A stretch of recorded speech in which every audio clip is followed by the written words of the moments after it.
Under the Pyramids. Written by H.P. Lovecraft with Harry Houdini. Chapter 1. Mystery attracts mystery. Ever since the wide appearance of my name as a performer of unexplained feats, I have encountered strange narratives and events which my calling has led people to link with my interests and activities. Some of these have been trivial and irrelevant, some deeply dramatic and absorbing, some productive of weird and perilous experiences, and some involving me in extensive scientific and historical research. Many of these matters I have told and shall continue to tell freely, but there is one of which I speak with great reluctance, and which I am now relating only after a session of grilling persuasion from the publishers of this magazine, who had heard vague rumors of it from other members of my family. The hitherto guarded subject pertains to my non-professional visit to Egypt 14 years ago, and has been avoided by me for several reasons. For one thing, I am averse to exploiting certain unmistakably actual facts and conditions obviously unknown to the myriad tourists who throng about the pyramids and apparently secreted with much diligence by the authorities at Cairo, who cannot be wholly ignorant of them. For another thing, I dislike to recount an incident in which my own fantastic imagination must have played so great a part. What I saw, or thought I saw, certainly did not take place, but is rather to be viewed as a result of my then recent readings in Egyptology, and of the speculations anent this theme which my environment naturally prompted. These imaginative stimuli, magnified by the excitement of an actual event terrible enough in itself, undoubtedly gave rise to the culminating horror of that grotesque night so long past. In January, 1910, I had finished a professional engagement in England and signed a contract for a tour of Australian theatres. A liberal time being allowed for the trip, I determined to make the most of it in the sort of travel which chiefly interests me. So accompanied by my wife I drifted pleasantly down the continent and embarked at Marseille on the P&O steamer Malwa, bound for Port Said. From that point I proposed to visit the principal historical localities of Lower Egypt before leaving finally for Australia. The voyage was an agreeable one, and enlivened by many of the amusing incidents which befall a magical performer apart from his work. I had intended, for the sake of quiet travel, to keep my name a secret, but was goaded into betraying myself by a fellow magician whose anxiety to astound the passengers with ordinary tricks tempted me to duplicate and exceed his feats, in a manner quite destructive of my incognito. I mention this because of its ultimate effect. An effect I should have foreseen before unmasking to a shipload of tourists about to scatter throughout the Nile Valley. What it did was to herald my identity wherever I subsequently went, and deprive my wife and me of all the placid inconspicuousness we had sought. Traveling to seek curiosities, I was often forced to stand inspection as a sort of curiosity myself. We had come to Egypt in search of the picturesque and the mystically impressive, but found little enough when the ship edged up to Port Said and discharged its passengers in small boats. Low dunes of sand, bobbing buoys in shallow water, and a drearily European small town with nothing of interest save the great de Lesseps statue, made us anxious to get on to something more worth our while. After some discussion we decided to proceed at once to Cairo and the pyramids, later going to Alexandria for the Australian boat and for whatever Greco-Roman sites that ancient metropolis might present. The railway journey was tolerable enough, and consumed only 4 hours and a half. We saw much of the Suez Canal, whose route we followed as far as Ismailia, and later had a taste of old Egypt in our glimpse of the restored freshwater canal of the Middle Empire. Then at last we saw Cairo glimmering through the growing dusk, a twinkling constellation which became ablaze as we halted at the Great Gare Centrale. But once more disappointment awaited us, for all that we beheld was European save the costumes and the crowds. A prosaic subway led to a square teeming with carriages, taxicabs, and trolley cars, and gorgeous with electric lights shining on tall buildings, whilst the very theatre where I was vainly requested to play, and which I later attended as a spectator, had recently been renamed the American Cosmograph. We stopped at Shepherd's Hotel, reached in a taxi that sped along broad, smartly built-up streets, and amidst the perfect service of its restaurant, elevators, and generally Anglo-American luxuries the mysterious East and immemorial past seemed very far away. The next day, however, precipitated us delightfully into the heart of the Arabian Nights atmosphere, and in the winding ways and exotic skyline of Cairo, the Baghdad of Harun al-Rashid seemed to live again. Guided by our Baedeker, we had struck east past the Uzbekiye Gardens along the Mesquite in quest of the native quarter, and were soon in the hands of a clamorous cicerone who, notwithstanding later developments, was assuredly a master at his trade. Not until afterward did I see that I should have applied at the hotel for a licensed guide. This man, a shaven, peculiarly hollow-voiced, and relatively cleanly fellow who looked like a pharaoh and called himself Abdul Rais el Drogman, appeared to have much power over others of his kind, though subsequently the police professed not to know him, and to suggest that race is merely a name for any person in authority, while Strongman is obviously no more than a clumsy modification of the word for a leader of tourist parties. Dragoman Abdul led us among such wonders as we had before only read and dreamed of. Old Cairo is itself a storybook and a dream. Labyrinths of narrow alleys redolent of aromatic secrets, arabesque balconies and oriels nearly meeting above the cobbled streets, maelstroms of oriental traffic with strange cries, cracking whips, rattling carts, jingling money, and braying donkeys, kaleidoscopes of polychrome robes, veils, turbans, and tar bushes, water carriers and dervishes, dogs and cats, soothsayers and barbers. And over all, the whining of blind beggars crouched in alcoves, and the sonorous chanting of muezzins, from minarets limned delicately against a sky of deep, unchanging blue. The roofed, quieter bazaars were hardly less alluring. Spice, perfume, incense, beads, rugs, silks, and brass. Old Mahmud Suleiman squats cross-legged amidst his gummy bottles while chattering youths pulverize mustard in the hollowed-out capital of an ancient classic column. A Roman Corinthian, perhaps from neighboring Heliopolis, where Augustus stationed one of his 3 Egyptian legions. Antiquity begins to mingle with exoticism. And then the mosques and the museum. We saw them all, and tried not to let our Arabian revel succumb to the darker charm of pharaonic Egypt, which the museum's priceless treasures offered. That was to be our climax, and for the present we concentrated on the medieval Saracenic glories of the caliphs whose magnificent tomb mosques form a glittering fairy necropolis on the edge of the Arabian desert. At length Abdul took us along the Sharia Muhammad Ali to the ancient mosque of Sultan Hassan, and the tower-flanked Bab el Azab, beyond which climbs the steep-walled pass to the mighty citadel that Saladin himself built with the stones of forgotten pyramids. It was sunset when we scaled that cliff, circled the modern mosque of Muhammad Ali, and looked down from the dizzying parapet over mystic Cairo. Mystic Cairo all golden with its carven domes, its ethereal minarets, and its flaming gardens. Far over the city towered the great Roman dome of the new museum, and beyond it, across the cryptic yellow Nile that is the mother of eons and dynasties, lurked the menacing sands of the Libyan desert. Undulant, and iridescent, and evil, with older arcana. The red sun sank low, bringing the relentless chill of Egyptian dusk, and as it stood poised on the world's rim like that ancient god of Heliopolis, Reharricht, the horizon sun, we saw silhouetted against its vermeil holocaust, the black outlines of the pyramids of Giza. The Paleogean tombs there were hoary with 1,000 years when Tutankhamun mounted his golden throne in distant Thebes. Then we knew that we were done with Saracen Cairo, and that we must taste the deeper mysteries of primal Egypt. The Black Chem of Ra and Amoan, Isis and Osiris. The next morning we visited the pyramids, riding out in a Victoria across the Great Nile Bridge with its bronze lions, the island of Gizeh with its massive lebbek trees, and the smaller English bridge to the western shore. Down the shore road we drove, between great rows of lebbeks and past the vast zoological gardens to the suburb of Giza, where a new bridge to Cairo proper has since been built. Then, turning inland along the Sharia el-Haram, we crossed a region of glassy canals and shabby native villages till before us loomed the objects of our quest, cleaving the mists of dawn and forming inverted replicas in the roadside pools. 40 centuries, as Napoleon had told his campaigners there, indeed looked down upon us. The road now rose abruptly, till we finally reached our place of transfer between the trolley station and the Mina House Hotel. Abdul Rais, who capably purchased our pyramid tickets, seemed to have an understanding with the crowding, yelling, and offensive Bedouins who inhabited a squalid mud village some distance away and pestiferously assailed every traveler, for he kept them very decently at bay and secured an excellent pair of camels for us, himself mounting a donkey and assigning the leadership of our animals to a group of men and boys more expensive than useful. The area to be traversed was so small that camels were hardly needed, but we did not regret adding to our experience this troublesome form of desert navigation. The pyramids stand on a high rock plateau, this group forming next to the northernmost of the series of regal and aristocratic cemeteries built in the neighborhood of the extinct capital Memphis, which lay on the same side of the Nile, somewhat south of Giza, and which flourished between 3400 and 2000 BC. The greatest pyramid, which lies nearest the modern road, was built by King Cheops or Khufu about 2800 BC, and stands more than 450 feet in perpendicular height.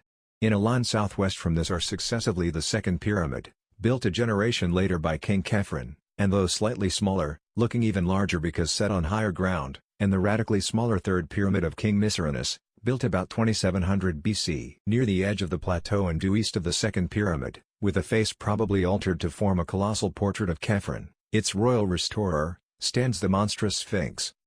Mute, sardonic, and wise beyond mankind and memory. Minor pyramids and the traces of ruined minor pyramids are found in several places, and the whole plateau is pitted with the tombs of dignitaries of less than royal rank. These latter were originally marked by mastabas, or stone bench-like structures about the deep burial shafts, as found in other Memphian cemeteries and exemplified by Perneb's tomb in the Metropolitan Museum of New York. At Giza, however, all such visible things have been swept away by time and pillage, and only the rock-hewn shafts, either sand-filled or cleared out by archaeologists, remain to attest their former existence. Connected with each tomb was a chapel in which priests and relatives offered food and prayer to the hovering Ka or vital principle of the deceased. The small tombs have their chapels contained in their stone mastabas, or superstructures. But the mortuary chapels of the pyramids, where regal pharaohs lay, were separate temples, each to the east of its corresponding pyramid, and connected by a causeway to a massive gate chapel or propylon at the edge of the rock plateau. The gate chapel leading to the second pyramid, nearly buried in the drifting sands, yawns subterraneously southeast of the Sphinx. Persistent tradition dubs it the Temple of the Sphinx, and it may perhaps be rightly called such if the Sphinx indeed represents the second pyramid's builder Khephren. There are unpleasant tales of the Sphinx before Khephren. But whatever its elder features were, the monarch replaced them with his own that men might look at the colossus without fear. It was in the Great Gateway Temple that the life-size diorite statue of Khephren now in the Cairo Museum was found, a statue before which I stood in awe when I beheld it. Whether the whole edifice is now excavated I am not certain, but in 1910 most of it was below ground, with the entrance heavily barred at night. Germans were in charge of the work, and the war or other things may have stopped them. I would give much, in view of my experience and of certain Bedouin whisperings discredited or unknown in Cairo, to know what has developed in connection with a certain well in a transverse gallery where statues of the pharaoh were found in curious juxtaposition to the statues of baboons. The road, as we traversed it on our camels that morning, curved sharply past the wooden police quarters, post office, drugstore, and shops on the left, and plunged south and east in a complete bend that scaled the rock plateau and brought us face to face with the desert under the lee of the Great Pyramid. Past Cyclopean masonry we rode, rounding the eastern face and looking down ahead into a valley of minor pyramids beyond which the eternal Nile glistened to the east, and the eternal desert shimmered to the west. Very close loomed the three major pyramids, the greatest devoid of outer casing and showing its bulk of great stones, but the others retaining here and there the neatly fitted covering which had made them smooth and finished in their day. Presently we descended toward the Sphinx, and sat silent beneath the spell of those terrible unseeing eyes. On the vast stone breast we faintly discerned the emblem of Re-Hericht, for whose image the Sphinx was mistaken in a late dynasty, and though sand covered the tablet between the great paws, we recalled what Thutmosis IV inscribed thereon, and the dream he had when a prince. It was then that the smile of the Sphinx vaguely displeased us, and made us wonder about the legends of subterranean passages beneath the monstrous creature, leading down, to depths none might dare hint at. Depths connected with mysteries older than the dynastic Egypt we excavate, and having a sinister relation to the persistence of abnormal, animal-headed gods in the ancient Nilotic pantheon. Then, too, it was I asked myself an idle question whose hideous significance was not to appear for many an hour. Other tourists now began to overtake us, and we moved on to the sand-choked Temple of the Sphinx, 50 yards to the southeast, which I have previously mentioned as the Great Gate of the causeway to the second pyramid's mortuary chapel on the plateau. Most of it was still underground, and although we dismounted and descended through a modern passageway to its alabaster corridor and pillared hall, I felt that Abdul and the local German attendant had not shown us all there was to see. After this we made the conventional circuit of the pyramid plateau, examining the second pyramid and the peculiar ruins of its mortuary chapel to the east, the third pyramid and its miniature southern satellites and ruined eastern chapel, the rock tombs and the honeycombings of the 4th and 5th dynasties, and the famous Campbell's tomb, whose shadowy shaft sinks precipitously for 53 feet, to a sinister sarcophagus which one of our camel drivers divested of the cumbering sand, after a vertiginous descent by rope. Cries now assailed us from the Great Pyramid, where Bedouins were besieging a party of tourists with offers of guidance to the top, or of displays of speed in the performance of solitary trips up and down. 7 minutes is said to be the record for such an ascent and descent, but many lusty sheiks and sons of sheiks assured us they could cut it to 5 if given the requisite impetus of liberal bakshish. They did not get this impetus, though we did let Abdul take us up, thus obtaining a view of unprecedented magnificence which included not only remote and glittering Cairo with its crowned citadel and background of gold-violet hills, but all the pyramids of the Memphian district as well, from Abu Roash on the north to the Dashur on the south. The Saqqara Step Pyramid, which marks the evolution of the low mastaba into the true pyramid, showed clearly and alluringly in the sandy distance. It is close to this transition monument that the famed tomb of Perneb was found. More than 400 miles north of the Theban rock valley where Tutankhamun sleeps. Again I was forced to silence through sheer awe. The prospect of such antiquity, and the secrets each hoary monument seemed to hold and brood over, filled me with a reverence and sense of immensity nothing else ever gave me. Fatigued by our climb, and disgusted with the importunate Bedouins whose actions seemed to defy every rule of taste, we omitted the arduous detail of entering the cramped interior passages of any of the pyramids, though we saw several of the hardiest tourists preparing for the suffocating crawl through Cheops' mightiest memorial. As we dismissed and overpaid our local bodyguard and drove back to Cairo with Abdul Rais under the afternoon sun, we half regretted the omission we had made. Such fascinating things were whispered about lower pyramid passages not in the guidebooks, passages whose entrances had been hastily blocked up and concealed by certain uncommunicative archaeologists who had found and begun to explore them. Of course, this whispering was largely baseless on the face of it, but it was curious to reflect how persistently visitors were forbidden to enter the pyramids at night, or to visit the lowest burrows and crypt of the Great Pyramid. Perhaps in the latter case it was the psychological effect which was feared. The effect on the visitor of feeling himself huddled down beneath a gigantic world of solid masonry, joined to the life he has known by the merest tube, in which he may only crawl, and which any accident or evil design might block. The whole subject seemed so weird and alluring that we resolved to pay the Pyramid Plateau another visit at the earliest possible opportunity. For me this opportunity came much earlier than I expected. That evening, the members of our party feeling somewhat tired after the strenuous program of the day, I went alone with Abdul Rais for a walk through the picturesque Arab quarter. Though I had seen it by day, I wished to study the alleys and bazaars in the dusk, when rich shadows and mellow gleams of light would add to their glamour and fantastic illusion. The native crowds were thinning, but were still very noisy and numerous when we came upon a knot of reveling Bedouins in the Souken Nyasan, or Bazaar of the Coppersmiths. Their apparent leader, an insolent youth with heavy features and saucily cocked tarbush, took some notice of us, and evidently recognized with no great friendliness my competent but admittedly supercilious and sneeringly disposed guide. Perhaps, I thought, he resented that odd reproduction of the Sphinx's half-smile which I had often remarked with amused irritation, or perhaps he did not like the hollow and sepulchral resonance of Abdul's voice. At any rate, the exchange of ancestrally opprobrious language became very brisk, and before long Elise's, as I heard the stranger called when called by no worse name, began to pull violently at Abdul's robe, an action quickly reciprocated, and leading to a spirited scuffle in which both combatants lost their sacredly cherished headgear and would have reached an even direr condition had I not intervened and separated them by main force. My interference, at first seemingly unwelcome on both sides, succeeded at last in effecting a truce. Sullenly each belligerent composed his wrath and his attire, and with an assumption of dignity as profound as it was sudden, the two formed a curious pact of honor which I soon learned is a custom of great antiquity in Cairo. A pact for the settlement of their difference by means of a nocturnal fist-fight atop the Great Pyramid, long after the departure of the last moonlight sightseer. Each duelist was to assemble a party of seconds, and the affair was to begin at midnight, proceeding by rounds in the most civilized possible fashion. In all this planning there was much which excited my interest. The fight itself promised to be unique and spectacular, while the thought of the scene on that hoary pile overlooking the antediluvian plateau of Giza under the wan moon of the pallid small hours appealed to every fiber of imagination in me. A request found Abdul exceedingly willing to admit me to his party of seconds, so that all the rest of the early evening I accompanied him to various dens in the most lawless regions of the town, mostly northeast of the Uzbekiye, where he gathered one by one a select and formidable band of congenial cutthroats as his pugilistic background. Shortly after 9 our party, mounted on donkeys bearing such royal or tourist reminiscent names as Ramesses, Mark Twain, J.P. Morgan, and Minnehaha, edged through street labyrinths both oriental and occidental, crossed the muddy and mast-forested Nile by the Bridge of the Bronze Lions, and cantered philosophically between the lebbeks on the road to Giza. Slightly over 2 hours were consumed by the trip, toward the end of which we passed the last of the returning tourists, saluted the last inbound trolley car, and were alone with the night and the past and the spectral moon. Then we saw the vast pyramids at the end of the avenue, ghoulish with a dim atavistical menace which I had not seemed to notice in the daytime. Even the smallest of them held a hint of the ghastly.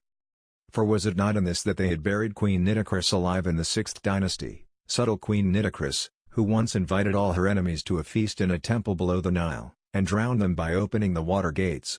I recalled that the Arabs whisper things about Nitocris, and shun the third pyramid at certain phases of the moon.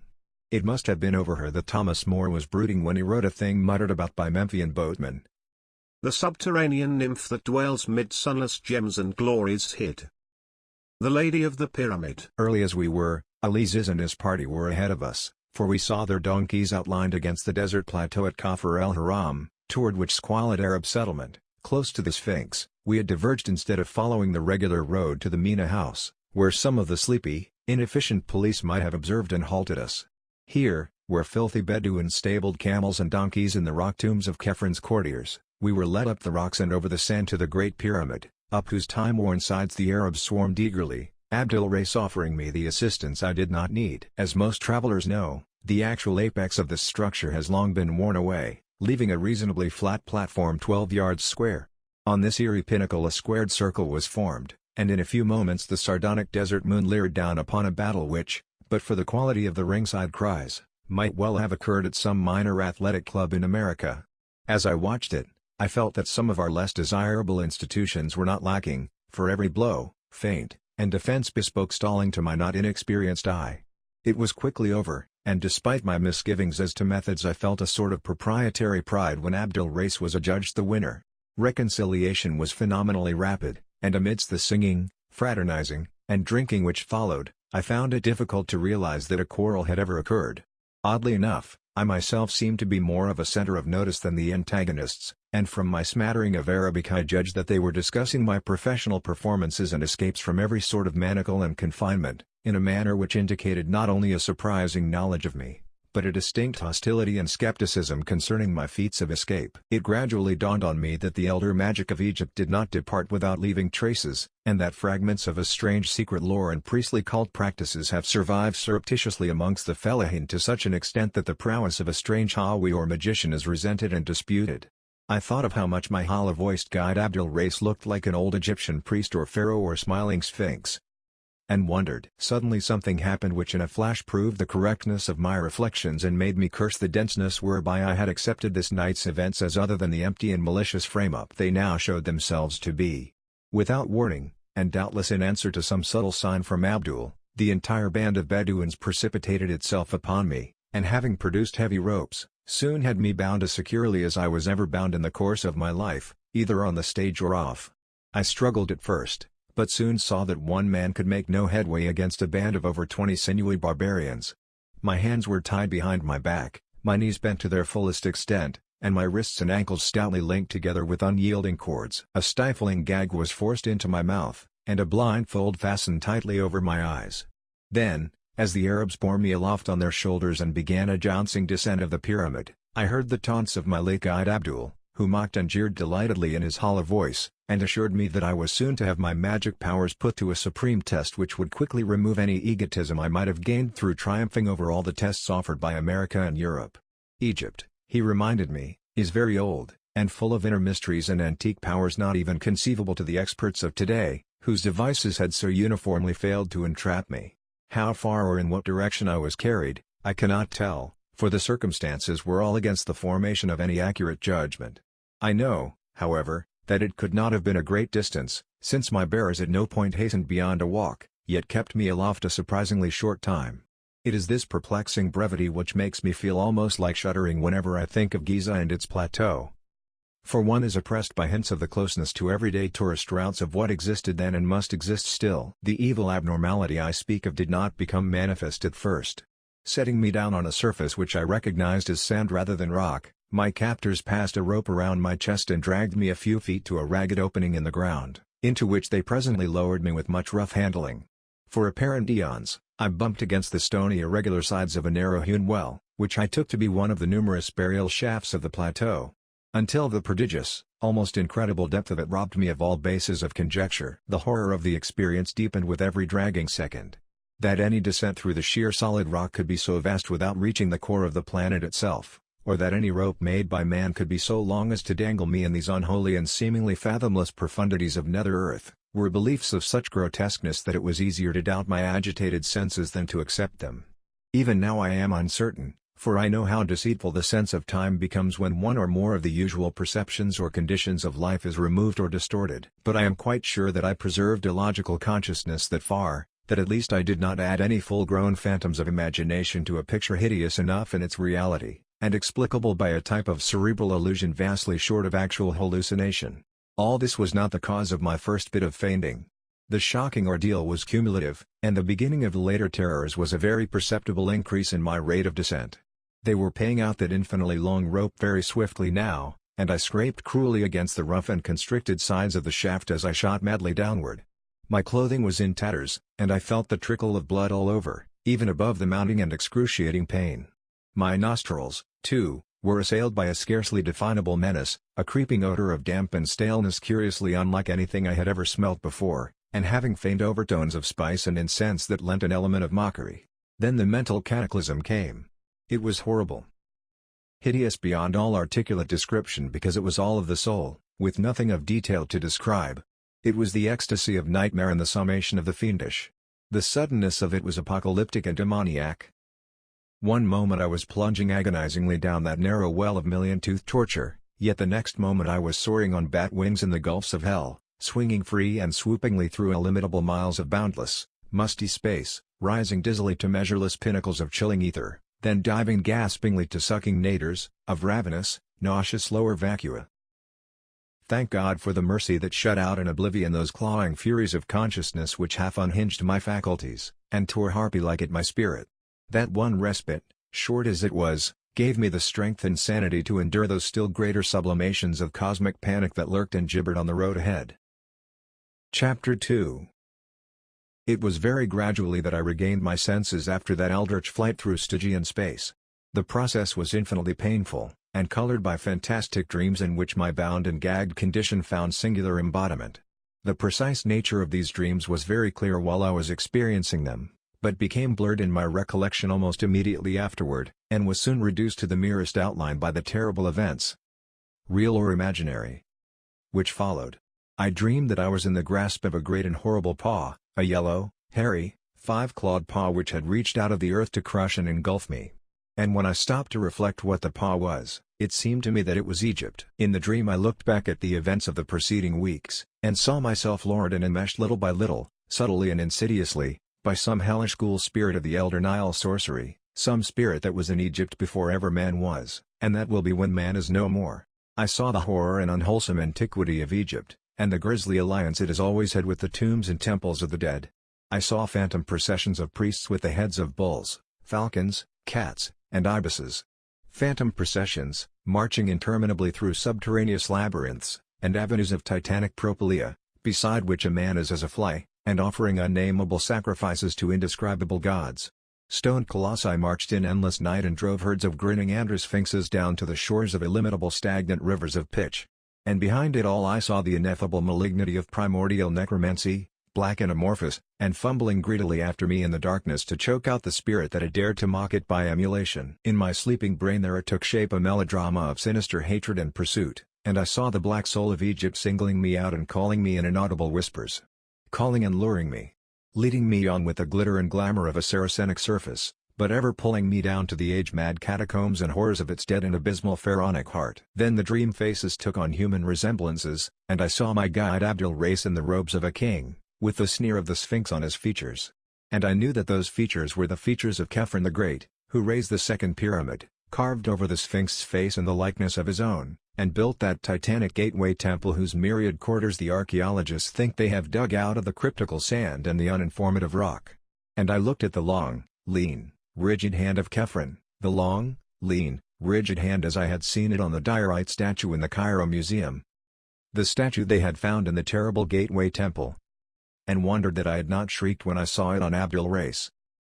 That hand. It was hideously cold, and it was crushing me. It was the cold and cramping of the sarcophagus. The chill and constriction of unrememberable Egypt. It was knighted, necropolitan Egypt itself. That yellow paw. And they whisper such things of Khephren.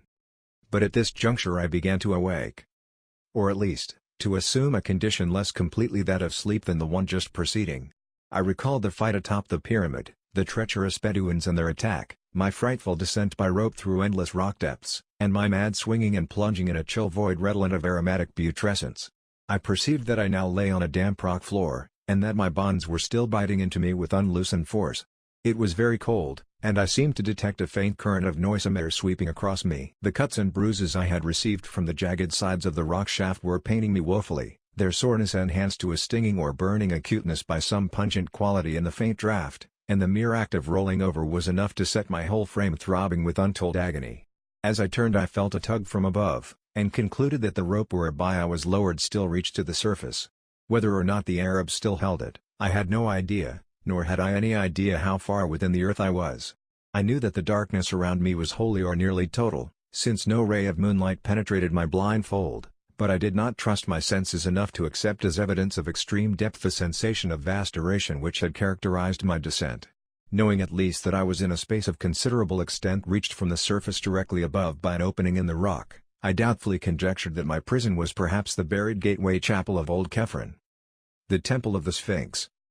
Perhaps some inner corridor which the guides had not shown me during my morning visit, and from which I might easily escape if I could find my way to the barred entrance.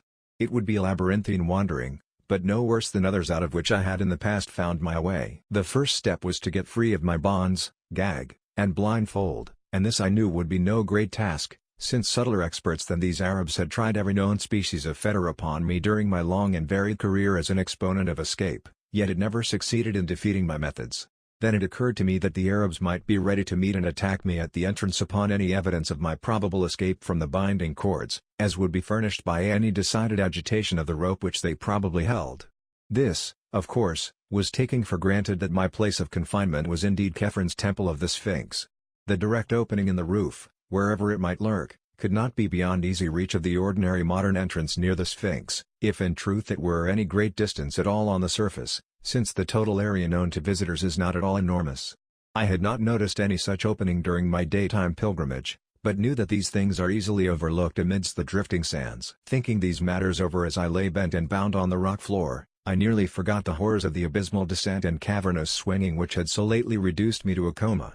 My present thought was only to outwit the Arabs, and I accordingly determined to work myself free as quickly as possible, avoiding any tug on the descending line which might betray an effective or even problematical attempted freedom. This, however, was more easily determined than effected. A few preliminary trials made it clear that little could be accomplished without considerable motion, and it did not surprise me when, after one especially energetic struggle, I began to feel the coils of falling rope as they piled up about me and upon me. Obviously, I thought, the Bedouins had felt my movements and released their end of the rope, hastening no doubt to the temple's true entrance to lie murderously in wait for me. The prospect was not pleasing. But I had faced worse in my time without flinching, and would not flinch now. At present I must first of all free myself of bonds, then trust to ingenuity to escape from the temple unharmed. It is curious how implicitly I had come to believe myself in the old temple of Khephren beside the Sphinx, only a short distance below the ground. That belief was shattered, and every pristine apprehension of preternatural depth and demoniac mystery revived, by a circumstance which grew in horror and significance even as I formulated my philosophical plan. I have said that the falling rope was piling up about and upon me. Now I saw that it was continuing to pile, as no rope of normal length could possibly do. It gained in momentum and became an avalanche of hemp, accumulating mountainously on the floor, and half burying me beneath its swiftly multiplying coils. Soon I was completely engulfed and gasping for breath as the increasing convolutions submerged and stifled me. My senses tottered again, and I vainly tried to fight off a menace desperate and ineluctable. It was not merely that I was tortured beyond human endurance. Not merely that life and breath seemed to be crushed slowly out of me. It was the knowledge of what those unnatural lengths of rope implied, and the consciousness of what unknown and incalculable gulfs of inner earth must at this moment be surrounding me. My endless descent and swinging flight through goblin space, then, must have been real, and even now I must be lying helpless in some nameless cavern world toward the core of the planet. Such a sudden confirmation of ultimate horror was insupportable, and a second time I lapsed into merciful oblivion. When I say oblivion, I do not imply that I was free from dreams. On the contrary, my absence from the conscious world was marked by visions of the most unutterable hideousness. God! If only I had not read so much Egyptology before coming to this land which is the fountain of all darkness and terror. This second spell of fainting filled my sleeping mind anew with shivering realization of the country and its archaic secrets, and through some damnable chance my dreams turned to the ancient notions of the dead and their sojournings in soul and body beyond those mysterious tombs which were more houses than graves. I recalled, in dream shapes which it is well that I do not remember, the peculiar and elaborate construction of Egyptian sepulchres, and the exceedingly singular and terrific doctrines which determine this construction. All these people thought of was death and the dead. They conceived of a literal resurrection of the body which made them mummify it with desperate care, and preserve all the vital organs in canopic jars near the corpse, whilst besides the body they believed in two other elements, the soul, which after its weighing and approval by Osiris dwelt in the land of the blessed, and the obscure and portentous Ka, or life principle, which wandered about the upper and lower worlds in a horrible way, demanding occasional access to the preserved body, consuming the food offerings brought by priests and pious relatives to the mortuary chapel, and sometimes, as men whispered, taking its body or the wooden double always buried beside it and stalking noxiously abroad on errands peculiarly repellent. For thousands of years those bodies rested gorgeously encased and staring glassily upward when not visited by the Ka, awaiting the day when Osiris should restore both Ka and soul, and lead forth the stiff legions of the dead from the sunken houses of sleep. It was to have been a glorious rebirth. But not all souls were approved, nor were all tombs inviolate, so that certain grotesque mistakes and fiendish abnormalities were to be looked for. Even today the Arabs murmur of unsanctified convocations and unwholesome worship in forgotten nether abysses, which only winged invisible Kas and soulless mummies may visit and return unscathed. Perhaps the most leeringly blood-congealing legends are those which relate to certain perverse products of decadent priestcraft. Composite mummies made by the artificial union of human trunks and limbs with the heads of animals in imitation of the elder gods. At all stages of history the sacred animals were mummified, so that consecrated bulls, cats, ibises, crocodiles, and the like might return some day to greater glory. But only in the decadence did they mix the human and animal in the same mummy. Only in the decadence, when they did not understand the rights and prerogatives of the Ka and the soul. What happened to those composite mummies is not told of, at least publicly. And it is certain that no Egyptologist ever found one. The whispers of Arabs are very wild, and cannot be relied upon. They even hint that old Khephren, he of the Sphinx, the second pyramid, and the yawning gateway temple, lurks far underground, wedded to the ghoul queen Nitocris, and ruling over the mummies, that are neither of man nor of beast. It was of these, of Khephren and his consort and his strange armies of the hybrid dead, that I dreamed, and that is why I am glad the exact dream shapes have faded from my memory. My most horrible vision was connected with an idle question I had asked myself the day before when looking at the great carven riddle of the desert and wondering with what unknown depths the temple so close to it might be secretly connected. That question, so innocent and whimsical then, assumed in my dream a meaning of frenetic and hysterical madness. What huge and loathsome abnormality was the Sphinx originally carven to represent? My second awakening, if awakening it was, is a memory of stark hideousness which nothing else in my life, save one thing which came after, can parallel. And remember, that life has been full and adventurous beyond that of most men. Remember that I had lost consciousness whilst buried beneath a cascade of falling rope, whose immensity revealed the cataclysmic depth of my present position. Now, as perception returned, I felt the entire weight gone, and realized upon rolling over that although I was still tied, gagged, and blindfolded, some agency had removed completely the suffocating hempen landslide which had overwhelmed me. The significance of this condition, of course, came to me only gradually, but even so I think it would have brought unconsciousness again had I not by this time reached such a state of emotional exhaustion that no new horror could make much difference. I was alone. With what? Before I could torture myself with any new reflection, or make any fresh effort to escape from my bonds, an additional circumstance became manifest. Pains not formerly felt were racking my arms and legs, and I seemed coated with a profusion of dried blood beyond anything my former cuts and abrasions could furnish. My chest, too, seemed pierced by 100 wounds, as though some malign, titanic ibis had been pecking at it. Assuredly the agency which had removed the rope was a hostile one, and had begun to wreak terrible injuries upon me when somehow impelled to desist. Yet at the time my sensations were distinctly the reverse of what one might expect. Instead of sinking into a bottomless pit of despair, I was stirred to a new courage and action, for now I felt that the evil forces were physical things which a fearless man might encounter on an even basis.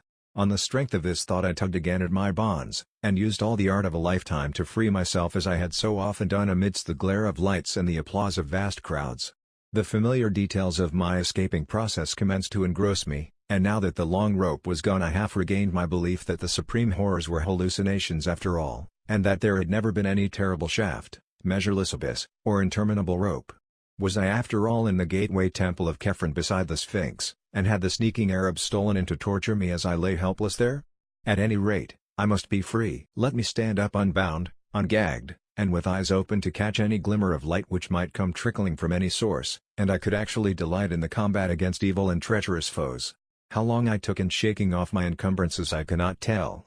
It must have been longer than in my exhibition performances, because I was wounded, exhausted, and enervated by the experiences I had passed through. When I was finally free, and taking deep breaths of a chill, damp, evilly spiced air, all the more horrible when encountered without the screen of gag and blindfold edges, I found that I was too cramped and fatigued to move at once. There I lay, trying to stretch a frame bent and mangled, for an indefinite period, and straining my eyes to catch a glimpse of some ray of light which would give a hint as to my position. By degrees my strength and flexibility returned, but my eyes beheld nothing. As I staggered to my feet I peered diligently in every direction, yet met only an ebony blackness as great as that I had known when blindfolded. I tried my legs, blood encrusted beneath my shredded trousers, and found that I could walk, yet could not decide in what direction to go. Obviously I ought not to walk at random, and perhaps retreat directly from the entrance I sought. So I paused to note the direction of the cold, fetid, natron-scented air current which I had never ceased to feel. Accepting the point of its source as the possible entrance to the abyss, I strove to keep track of this landmark and to walk consistently toward it. I had a matchbox with me, and even a small electric flashlight. But of course the pockets of my tossed and tattered clothing were long since emptied of all heavy articles. As I walked cautiously in the blackness, the draught grew stronger and more offensive. Till at length, I could regard it as nothing less than a tangible stream of detestable vapor, pouring out of some aperture like the smoke of the genie from the fisherman's jar in the Eastern tale. The East. Egypt. Truly, this dark cradle of civilization was ever the wellspring of horrors and marvels unspeakable. The more I reflected on the nature of this cavern wind, the greater my sense of disquiet became, for although despite its odor I had sought its source as at least an indirect clue to the outer world, I now saw plainly that this foul emanation could have no admixture or connection whatsoever with the clean air of the Libyan desert, but must be essentially a thing vomited from sinister gulfs still lower down. I had, then, been walking in the wrong direction. After a moment's reflection I decided not to retrace my steps. Away from the draught I would have no landmarks, for the roughly level rock floor was devoid of distinctive configurations. If, however, I followed up the strange current, I would undoubtedly arrive at an aperture of some sort, from whose gate I could perhaps work round the walls to the opposite side of this cyclopean and otherwise unnavigable hall. That I might fail, I well realized. I saw that this was no part of Khephen's gateway temple which tourists know, and it struck me that this particular hall might be unknown even to archaeologists, and merely stumbled upon by the inquisitive and malignant Arabs who had imprisoned me. If so, was there any present gate of escape to the known parts or to the outer air? What evidence, indeed, did I now possess that this was the gateway temple at all? For a moment all my wildest speculations rushed back upon me, and I thought of that vivid melange of impressions. Descent, suspension in space, the rope, my wounds, and the dreams that were frankly dreams. Was this the end of life for me? Or indeed, would it be merciful if this moment were the end? I could answer none of my own questions, but merely kept on, till fate for a third time reduced me to oblivion. This time there were no dreams, for the suddenness of the incident shocked me out of all thought either conscious or subconscious. Tripping on an unexpected descending step at a point where the offensive draught became strong enough to offer an actual physical resistance, I was precipitated headlong down a black flight of huge stone stairs into a gulf of hideousness unrelieved. That I ever breathed again is a tribute to the inherent vitality of the healthy human organism. Often I look back to that night and feel a touch of actual humor in those repeated lapses of consciousness, lapses whose succession reminded me at the time of nothing more than the crude cinema melodramas of that period. Of course, it is possible that the repeated lapses never occurred, and that all the features of that underground nightmare were merely the dreams of one long coma, which began with the shock of my descent into that abyss and ended with the healing balm of the outer air, and of the rising sun which found me stretched on the sands of Giza, before the sardonic and dawn-flushed face of the great Sphinx. I prefer to believe this latter explanation as much as I can, Hence was glad when the police told me that the barrier to Khephren Gateway Temple had been found unfastened, and that a sizable rift to the surface did actually exist in one corner of the still buried part. I was glad, too, when the doctors pronounced my wounds only those to be expected from my seizure, blindfolding, lowering, struggling with bonds, falling some distance, perhaps into a depression in the temple's inner gallery, dragging myself to the outer barrier and escaping from it, and experiences like that. A very soothing diagnosis. And yet I know that there must be more than appears on the surface. That extreme descent is too vivid a memory to be dismissed. And it is odd, that no one has ever been able to find a man answering the description of my guide, Abdul Raisel Drogman. The tomb-throated guide who looked and smiled like King Khephren. I have digressed from my connected narrative. Perhaps in the vain hope of evading the telling of that final incident, that incident which of all is most certainly an hallucination. But I promise to relate it, and do not break promises. When I recovered, or seemed to recover, my senses after that fall down the black stone stairs, I was quite as alone and in darkness as before. The windy stench, bad enough before, was now fiendish, yet I had acquired enough familiarity by this time to bear it stoically. Dazedly I began to crawl away from the place whence the putrid wind came, and with my bleeding hands felt the colossal blocks of a mighty pavement. Once my head struck against a hard object, and when I felt of it I learned that it was the base of a column. A column of unbelievable immensity, whose surface was covered with gigantic chiseled hieroglyphics very perceptible to my touch. Crawling on, I encountered other Titan columns at incomprehensible distances apart, when suddenly my attention was captured by the realization of something which must have been impinging on my subconscious hearing long before the conscious sense was aware of it. From some still lower chasm in earth's bowels were proceeding certain sounds, measured and definite, and like nothing I had ever heard before.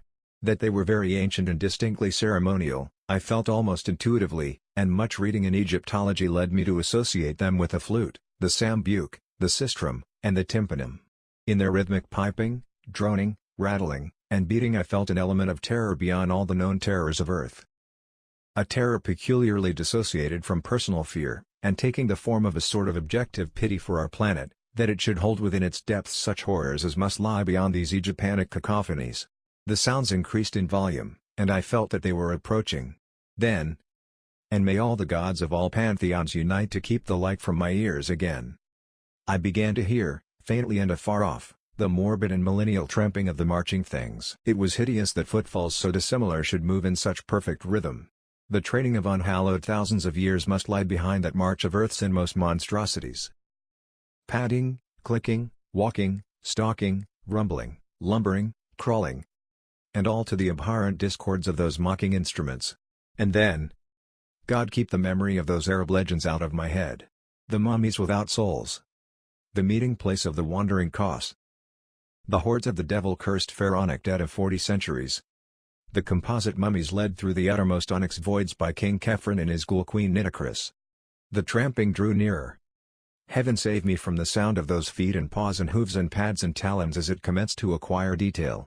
Down limitless reaches of sunless pavement a spark of light flickered in the malodorous wind, and I drew behind the enormous circumference of a cyclopic column that I might escape for a while the horror that was stalking million-footed toward me through gigantic hypostiles of inhuman dread and phobic antiquity. The flickers increased, and the tramping and dissonant rhythm grew sickeningly loud. In the quivering orange light there stood faintly forth a scene of such stony awe that I gasped from a sheer wonder that conquered even fear and repulsion. Bases of columns whose middles were higher than human sight. Mere bases of things that must each dwarf the Eiffel Tower to insignificance. Hieroglyphics carved by unthinkable hands in caverns where daylight can be only a remote legend. I would not look at the marching things. That I desperately resolved as I heard their creaking joints and nitrous wheezing above the dead music and the dead tramping. It was merciful that they did not speak. But God!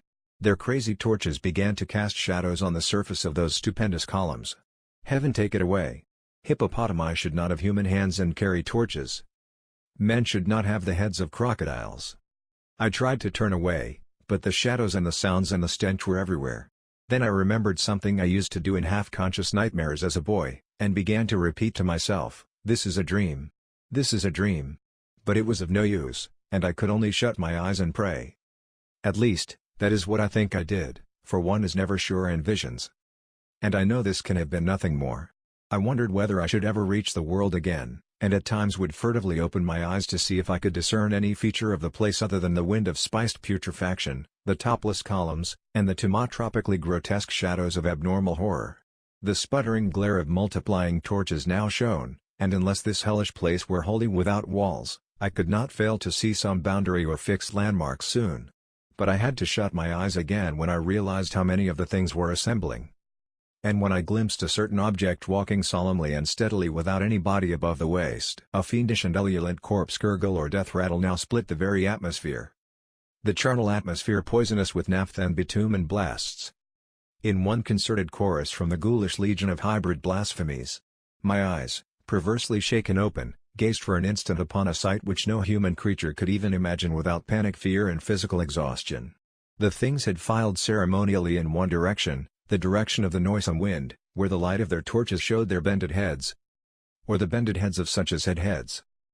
They were worshipping before a great black feet or belching aperture which reached up almost out of sight, and which I could see was flanked at right angles by two giant staircases whose ends were far away in shadow.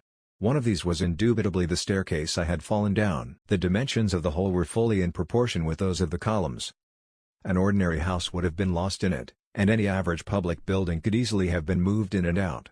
It was so vast a surface that only by moving the eye could one trace its boundaries. So vast, so hideously black, and so aromatically stinking. Directly in front of this yawning Polyphemus store the things were throwing objects.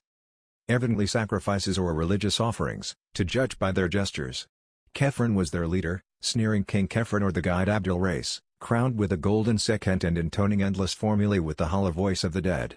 By his side knelt beautiful Queen Nitocris, whom I saw in profile for a moment, noting that the right half of her face was eaten away by rats or other ghouls.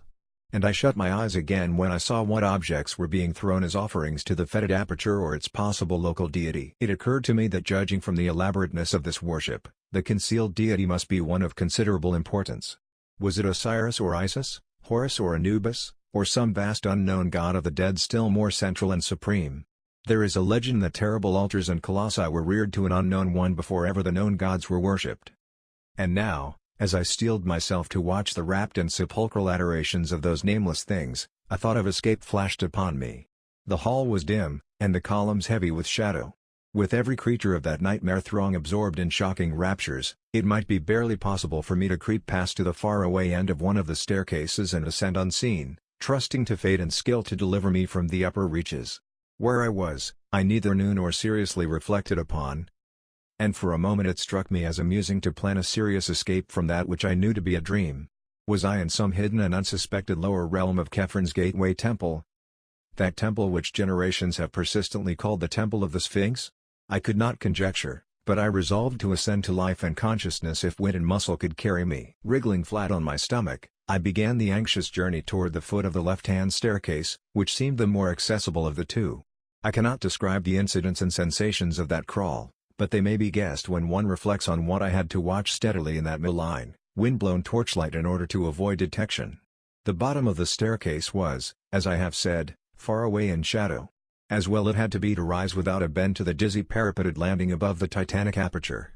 This placed the last stages of my crawl at some distance from the noisome herd, though the spectacle chilled me even when quite remote at my right. At length I succeeded in reaching the steps and began to climb, keeping close to the wall, on which I observed decorations of the most hideous sort, and relying for safety on the absorbed, ecstatic interest with which the monstrosities watched the foul-breezed aperture and the impious objects of nourishment they had flung on the pavement before it. Though the staircase was huge and steep, fashioned of vast porphyry blocks as if for the feet of a giant, the ascent seemed virtually interminable. Dread of discovery and the pain which renewed exercise had brought to my wounds combined to make that upward crawl a thing of agonizing memory. I had intended, on reaching the landing, to climb immediately onward along whatever upper staircase might mount from there, stopping for no last look at the carrion abominations that pawed and genuflected some 70 or 80 feet below. Yet a sudden repetition of that thunderous corpse gurgle and death rattle chorus, coming as I had nearly gained the top of the flight and showing by its ceremonial rhythm that it was not an alarm of my discovery, caused me to pause and peer cautiously over the parapet. The monstrosities were hailing something which had poked itself out of the nauseous aperture to seize the hellish fare proffered it. It was something quite ponderous, even as seen from my height, something yellowish and hairy, and endowed with a sort of nervous motion. It was as large, perhaps, as a good-sized hippopotamus, but very curiously shaped. It seemed to have no neck, but 5 separate shaggy heads springing in a row from a roughly cylindrical trunk, the first very small, the second good-sized, the third and fourth equal and largest of all, and the fifth rather small, though not so small as the first. Out of these heads darted curious rigid tentacles which seized ravenously on the excessively great quantities of unmentionable food placed before the aperture. Once in a while the thing would leap up, and occasionally it would retreat into its den in a very odd manner. Its locomotion was so inexplicable that I stared in fascination, wishing it would emerge further from the cavernous lair beneath me. Then it did emerge. It did emerge, and at the sight I turned and fled into the darkness up the higher staircase that rose behind me, fled unknowingly up incredible steps and ladders and inclined planes to which no human sight or logic guided me, and which I must ever relegate to the world of dreams for want of any confirmation. It must have been dream, or the dawn would never have found me breathing on the sands of Giza before the sardonic dawn-flushed face of the Great Sphinx. The Great Sphinx. God. That idle question I asked myself on that sun-blessed morning before. What huge and loathsome abnormality was the Sphinx originally carven to represent? Accursed is the sight, be it in dream or not, that revealed to me the supreme horror.